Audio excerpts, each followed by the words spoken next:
यह एक ऐसी दुनिया है जहाँ पैसों की कोई वैल्यू नहीं, यहाँ टाइम ही सब कुछ है। यहाँ अगर आपको कोई चीज खरीदनी है तो आपको उस चीज के बदले अपनी जिंदगी का कुछ टाइम देना पड़ेगा, तब जाकर आप उस चीज को खरीद पाएंगे। लेकिन इस दुनिया में एक अच्छी जिंदगी गुजारने के लिए आपके पास टाइम का होना भी जरूरी है, क्योंकि यहाँ जब किसी इंसान की एज 25 साल तक पहुँच जाती है तो उस इंसान के हाथ पर 1 साल का टाइम स्टार्ट हो जाता है। जिस पल काउंटडाउन 0 हुआ उसी पल वह इंसान खत्म। अमीरों के पास इतना टाइम था कि वह 1000 साल की जिंदगी भी जी सकते थे। अमीरों ने खुद के लिए एक अलग दुनिया बना ली थी जहाँ वो लोग एक सुकून भरी जिंदगी गुजार रहे थे। लेकिन वहीं दूसरी तरफ गेटो सिटी में रहने वाले गरीब लोग दिन रात मेहनत करके खुद के लिए टाइम कमाते थे, नहीं तो उनकी जिंदगी खत्म हो जाएगी। इन्हीं गरीबों की बस्ती में विल नाम का एक लड़का रहता था जिसकी घड़ी में सिर्फ 23 घंटे ही बचे थे। विल अपनी मॉम के साथ रहता था। अब क्योंकि 25 साल के बाद उम्र रुक जाती है, इसीलिए उसकी माँ 50 साल की होकर भी बहुत जवान दिख रही थी। आज विल की माँ का 50वां जन्मदिन था। विल अपनी मॉम का बर्थडे सेलिब्रेट करने के लिए पिछली रात ओवर टाइम करके एक शैंपेन की बोतल लाया था। यह देखकर विल की मॉम बहुत खुश हो जाती है और वो विल से कहती है कि मैं अपने पोतों को देखना चाहती हूँ, तुम किसी लड़की को डेट क्यों नहीं करते? जिस पर विल जवाब देता है कि इन सब चीजों के लिए टाइम किसके पास है। विल की मॉम ने उससे कहा कि इलेक्ट्रिसिटी बिल और बैंक से लिया हुआ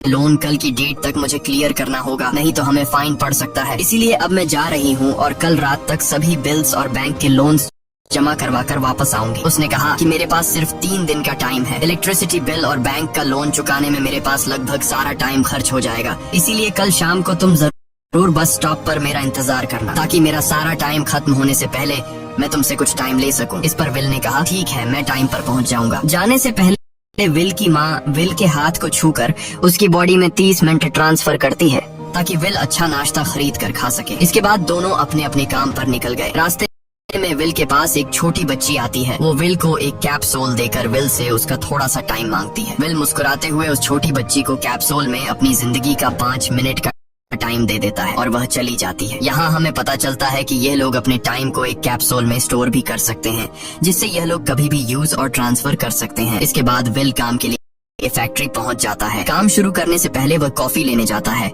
लेकिन वहाँ वह देखता है कि हर एक चीज का दाम डबल हो गया है। जहाँ पहले कॉफी 2 मिनट की मिलती थी, अब का प्राइस डबल होकर 4 मिनट हो चुका है। यहाँ पर कभी भी किसी चीज का भी दाम बढ़ा दिया जाता है बिना किसी अनाउंसमेंट के। ये बात विल को बहुत बुरी लगती है। मजबूरी में विल ने भी कॉफी के लिए अपनी जिंदगी के 4 मिनट पे किए और काम पर लग गया। दिन भर के काम के बाद रात के वक्त विल अपने दोस्त के साथ एक बार में जाता है। विल का दोस्त 1 नंबर का शराबी था, वह हर वक्त शराब के नशे में डली रहता। विल का दोस्त विल को इशारे में बताता है कि वह आदमी सबको फ्री में दारू पिला रहा है और उसके पास बहुत ज्यादा टाइम है। ये सुनकर विल ने जब उस आदमी की तरफ देखा तो उसे चारों तरफ से लड़कियों ने घेरा हुआ था। विल की जब उस आदमी की घड़ी पर नजर गई तो उस आदमी के पास 116 साल का टाइम था। ये देखकर विल समझ जाता है कि यह आदमी ग्रीनिच सिटी से है, क्योंकि गेटो सिटी में लोगों के पास ज्यादा से ज्यादा 2 दिन का टाइम होता है। विल उस आदमी के पास आया और उसे वार्न करने लगा कि यहाँ पर तुम्हें नहीं होना चाहिए था। यहाँ चोरों का खतरा है, ये लोग तुम्हें मारकर तुम्हारा टाइम चुरा लेंगे, इसलिए जल्दी से यहाँ से निकल जाओ। लेकिन वो आदमी विल की बातों को सीरियस नहीं लेता और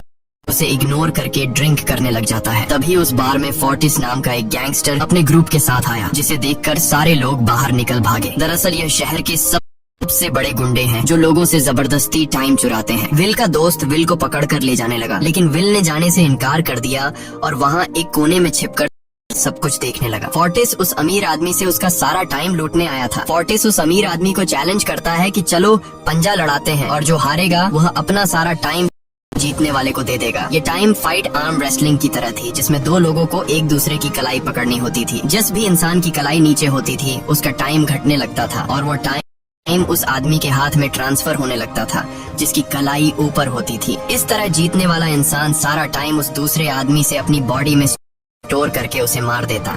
फोर्टिस उस आदमी से कहता है क्या तुम इसके लिए तैयार हो? इस पर उस अमीर आदमी ने कहा कि मैंने बहुत ज्यादा ड्रिंक की हुई है, इसलिए मुझे कुछ टाइम चाहिए, उसके बाद मैं तुम्हारे चैलेंज के लिए तैयार हूँ। फोर्टिस कहता है कि ठीक है, ये तुम्हारी आखिरी ख्वाहिश है, जाओ मैं तुम्हें तैयार होने के लिए कुछ मिनट देता हूँ। फोर्टिस उसके साथ अपना एक आदमी भी भेज देता है ताकि यह भाग न सके। वो अमीर आदमी बाथरूम में आकर बहुत ज्यादा उल्टियाँ करने लग जाता है, क्योंकि उसे काफी चढ़ गई थी। इसलिए अगर वो इस हालत में फोर्टिस से पंजा लड़ता तो इस अमीर आदमी का हारना कंफर्म था। तभी विल वहाँ पर आ जाता है। वो फोर्टिस के आदमी को मारकर उस अमीर आदमी को अपने साथ उस जगह से बाहर निकाल लेता है और उसे फोर्टिस से बचाकर एक सेफ जगह पे ले आया। विल ने उस अमीर आदमी से कहा कि मैंने तुमसे कहा भी कि तुम्हारी जान को खतरा है, तुम जानबूझकर अपना टाइम क्यों बर्बाद कर रहे हो। वो आदमी विल को अपना नाम हेनरी बताता है और वो विल से पूछता है कि तुम्हारी उम्र कितनी है। विल ने बताया 28 साल। हेनरी ने कहा मेरी उम्र 105 साल है और अब मैं जिंदगी से थक चुका हूँ। मैंने अपनी लाइफ में हर एक चीज का मजा लिया है और अब मुझे इस जिंदगी की जरूरत नहीं है, मैं जीना नहीं चाहता। ये सुनकर विल ने हैरानी से पूछा आखिर तुम कहना क्या चाहते हो। इस पर हेनरी ने कहा लगता है तुम अब तक हकीकत से अनजान हो। क्या तुमने कभी सोचा है कि इस दुनिया में अलग अलग टाइम जोन्स क्यों बनाए गए हैं? आखिर क्यों तुम्हारे टाइम जोन गेटो में किसी भी वक्त चीजों के दाम और टैक्स बढ़ा दिए जाते हैं? दरअसल महंगाई जानबूझकर बढ़ा दी जाती है ताकि गरीब लोग मरते रहें और उनकी मौत का फायदा ग्रीनविच टाइम जोन के अमीर लोगों को होता रहे। असल में ये सारा सिस्टम उन्हीं का बनाया हुआ है। जरा सोचो, वहाँ ग्रीनविच टाइम जोन में लोगों के पास जीने के लिए हजारों साल है, लेकिन यहाँ गेटो में तुम लोग हर रोज जीने के लिए मेहनत मजदूरी करते हो। ऐसा इसलिए है क्योंकि उन्होंने तुम्हें यह करने के लिए मजबूर किया है। वो लोग तुम लोगों को ज्यादा टाइम देना ही नहीं चाहते ताकि तुम लोग मजबूरी में उनके लिए काम करते रहो। वो लोग महंगाई बढ़ाकर तुम्हें ज्यादा से ज्यादा टाइम खर्च करने पर मजबूर करते हैं ताकि तुम्हारे टाइम से वो हमेशा की जिंदगी जी सकें। उन्होंने अपनी जिंदगी का हर एक दिन गरीबों की मौत से इकट्ठा किया है और मैं ऐसी जिंदगी बिल्कुल भी नहीं जीना चाहता जो किसी गरीब मजबूर इंसान की मौत से मिली हो। ये सब सुनकर विल समझ गया कि हेनरी बहुत ही नेक दिल इंसान है। हेनरी ने विल से आगे पूछा अगर तुम्हारे पास मेरे जितना टाइम होता तो तुम क्या करते? विल ने मुस्कुराकर कहा कि सबसे पहले मैं बार बार टाइम को देखना छोड़ देता, क्योंकि उस वक्त भी विल के पास सिर्फ 18 घंटे होते हैं। वो सोने से पहले, सोने के बाद, खाना खाते टाइम हर वक्त अपनी घड़ी देखता रहता है, क्योंकि मुझे डर लगता है कि कहीं मेरा टाइम खत्म न हो जाए और मैं मर न जाऊं। विल कहता है कि मेरी माम घर संभालने के लिए बहुत ज्यादा मेहनत करती है। अगर मेरे पास तुम्हारी तरह इतना ज्यादा टाइम होता तो मैं अपनी माम के लिए ग्रीनविच सिटी में एक अच्छा घर खरीदता और हम दोनों वहाँ पर खुशी से जिंदगी गुजारते। इसके बाद विल ने हेनरी से कहा आज रात हमें यहीं रुकना होगा, सुबह तक खतरा टल जाएगा, तब तुम वापस अपने घर लौट जाना। इसके बाद ये दोनों सो जाते हैं। सुबह उठकर हेनरी देखता है कि विल अभी भी सो रहा है। वो विल के पास आता है और उसके पास जितना भी टाइम होता है वो सारा का सारा विल को ट्रांसफर कर देता है और अपने पास कुछ ही मिनट बचाकर एक ब्रिज के ऊपर जाकर बैठ जाता है। विल जब नींद से जागा तो उसने देखा कि हेनरी वहाँ से जा चुका है। तभी हमेशा की तरह नींद से जागने के बाद विल ने अपनी घड़ी में नजर डाली। विल की घड़ी में 116 साल ऐड हो चुके थे। यह देखकर उसकी आंखें खुली की खुली रह गईं। उसे लगा कि वो अभी भी नींद में है और सपना देख रहा है। इसी दौरान विल की नजर विंडो पर पड़ी जिस पर लिखा था मेरा टाइम बर्बाद मत करना। वो समझ जाता है कि हेनरी ने मुझे अपना सारा समय दे दिया है। तभी विल ने हेनरी को दूर एक ब्रिज के किनारे पर बैठे देखा। विल जल्दी से हेनरी की तरफ भागा, लेकिन अब बहुत देर हो चुकी थी क्योंकि हेनरी के पास अब बस कुछ ही सेकंड्स बचे थे और थोड़ी देर बाद वो एक झटके से मरकर ब्रिज से नीचे पानी में गिर गया। विल को हेनरी की मौत का बहुत ज्यादा दुख होता है। अब विल के पास 116 साल की जिंदगी थी और वो समझ जाता है कि अगर मैं यहाँ पर रहा तो लोग समझेंगे कि हेनरी को इसी ने मारा है। विल जल्दी से अपने दोस्त के पास जाता है। विल का दोस्त विल के हाथ में इतना सारा टाइम देखकर शौक रह जाता है, जिसके बाद विल ने अपने दोस्त को दोस्ती की खातिर 10 साल का टाइम दिया। ये देखकर विल का दोस्त उसका दिल से शुक्रिया अदा करता है। विल कहता है कि यहाँ रहना मेरे लिए अब ठीक नहीं, क्योंकि इतने ज्यादा टाइम को देखते हुए मेरा टाइम छीनने के लिए कोई भी मुझे मार सकता है। अब मैं अपनी माँ के लिए ग्रीनविच सिटी में एक अच्छा सा घर खरीद सकता हूँ और वहाँ पर एक सेफ लाइफ गुजारूंगा। जिसके बाद विल अपने दोस्त को गुड बाय कहकर वहाँ से निकल जाता है और सीधा उस बस स्टॉप पर जाकर माम का इंतजार करने लगता है, जहाँ 2 दिन पहले उसकी माम ने उससे कहा था कि मैं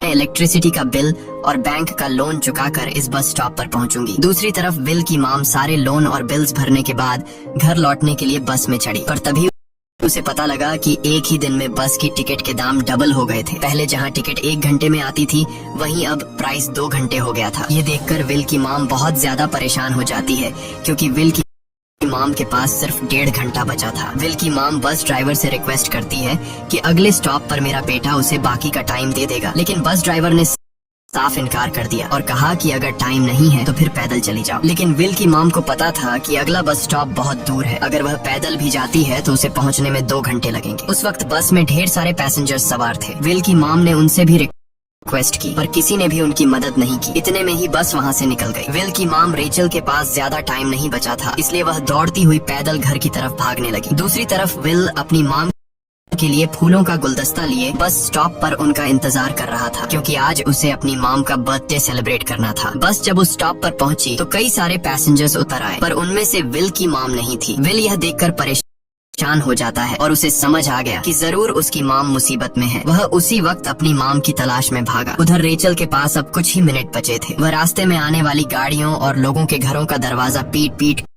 कर उनसे थोड़ा समय उधार मांग रही थी, लेकिन कोई भी उसकी मदद करने को तैयार नहीं था। इधर विल जब कुछ दूर गया तो उसे उसकी मॉम दौड़ती हुई नजर आ गई। अपनी मॉम को भागते हुए देख विल समझ गया कि उनके पास ज्यादा टाइम नहीं है। वह अपना हाथ आगे करके तेजी से उनकी तरफ दौड़ने लगा। उधर रेचल के पास अब सिर्फ 10 सेकंड्स ही रह गए थे। वह भी पूरी तेजी से विल की ओर भाग रही थी, लेकिन जैसे ही रेचल अपने बेटे विल के पास पहुंची उसका टाइम खत्म हो जाता है और वह मर जाती है। यह देखकर विल को बहुत दुख होता है, क्योंकि उसने अपनी मॉम के लिए क्या कुछ नहीं सोचा था। वह चीख चीख कर रोने लगा। अगली सुबह तक हेनरी की डेड बॉडी टाइम कीपर्स को मिल चुकी थी। ये टाइम कीपर्स वहाँ पर इन्वेस्टिगेशन करते हैं। आज की दुनिया में टाइम कीपर्स होते थे जो पुलिस की तरह थे। इन टाइम कीपर्स का काम भी क्राइम को रोकना होता है। टाइम कीपर्स के ऑफिसर रेमंड ने उस जगह में अच्छी तरह से जांच की, लेकिन उसे कोई भी क्लू नहीं मिला। तभी रेमंड की नजर उस ब्रिज के पास लगे सीसीटीवी कैमरा की तरफ गई। वह सीसीटीवी फुटेज चेक करने सीसीटीवी रूम के लिए निकल पड़ा। दूसरी तरफ विल समझ चुका था कि उसकी मॉम की मौत के लिए ग्रीनिच में रहने वाले अमीर लोग ही जिम्मेदार हैं, जिन्होंने गेटो शहर के लोगों को एक एक सेकंड का मोहताज बना दिया है। अब विल उनसे बदला लेने ग्रीनिच की तरफ निकल पड़ा और यहाँ से होती है असल कहानी शुरू। ग्रीनविच सिटी में एंटर होने के लिए विल को 1 साल का टाइम खर्च करना पड़ा और ग्रीनिच सिटी जा पहुंचा। वहाँ जब विल ने अमीर लोगों का लाइफस्टाइल देखा तो उसकी आंखें खुली की खुली रह गई। वहाँ लोगों के पास इतना टाइम था कि वो लोग मरने का नाम तक भूल गए थे। यहाँ पर अमीर लोग के बॉडीगार्ड के पास भी 100 साल से भी ज्यादा का टाइम था। ये देखकर विल गुस्से से लाल हो जाता है, क्योंकि विल जिस शहर से आया था वहाँ पर लोगों के पास सिर्फ 24 घंटे की जिंदगी थी। विल वहाँ एक